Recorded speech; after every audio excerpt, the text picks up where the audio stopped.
بھائی کیا آپ مجھے وضو کا طریقہ بتا سکتے ہیں؟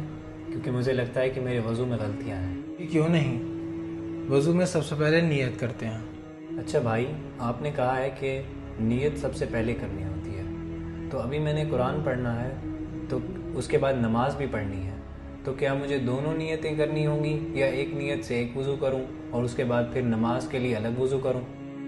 جی بھائی، آپ کا سوال تو اچھا ہے، مگر اس کے بارے میں مجھے بھی زیادہ نہیں معلوم۔ تو ایسا کرتے ہیں کہ آغا صاحب کے پاس جاتے ہیں اور ان سے اس کے بارے میں بالکل ایگزیکٹ معلومات لیتے ہیں۔ آغا صاحب، برادر نے ابھی وضو کرنا تھا قرآن پاک کی تلاوت کے لیے، اور کچھ دیر میں نماز کا وقت بھی داخل ہو جائے گا اور انہوں نے پھر نماز بھی ادا کرنی ہوگی۔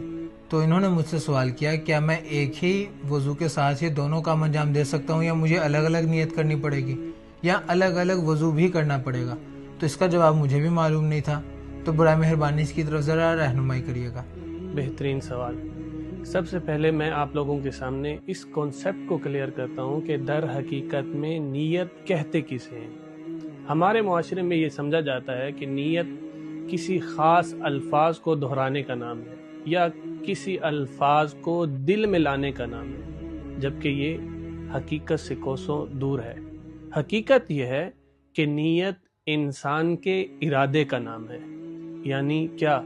ایک انسان آذان کی آواز سنتا ہے اور کمرے سے اٹھتا ہے، وضو خانے کی جانب جاتا ہے اور وضو کرتا ہے، تو یہ جو کمرے سے اٹھ کر اپنے ارادے کے ساتھ وضو کرنے کے لیے گیا، تو یہی ارادہ اس کی نیت کہلاتی ہے۔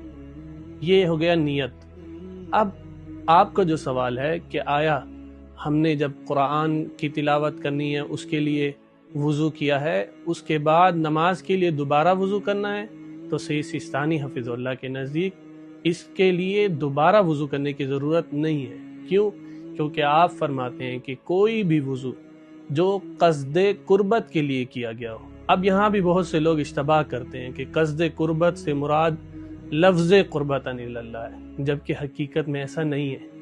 حقیقت یہ ہے کہ کوئی بھی ایسا کام جو آپ کو خدا کے نزدیک کرے، اس کے لیے اگر آپ نے وضو کیا ہے تو یہ وضو قصد قربت کے لیے کہلائے گا، اور اس وضو کے ساتھ آپ نماز بھی انجام دے سکتے ہیں، اور ہر وہ کام جس کے لیے وضو کرنا ضروری ہے آپ انجام دے سکتے ہیں۔ اب اس کے لیے چاہے نماز کا وقت داخل ہوا تھا آپ نے جب وضو کیا یا نہیں، آپ کو دوبارہ وضو کرنے کی ضرورت نہیں ہے۔ البتہ مستحب یہ ہے کہ تجدید وضو کیا جائے، یعنی نماز کے لیے دوبارہ وضو کیا جائے، مستحب ہے، ضروری نہیں ہے۔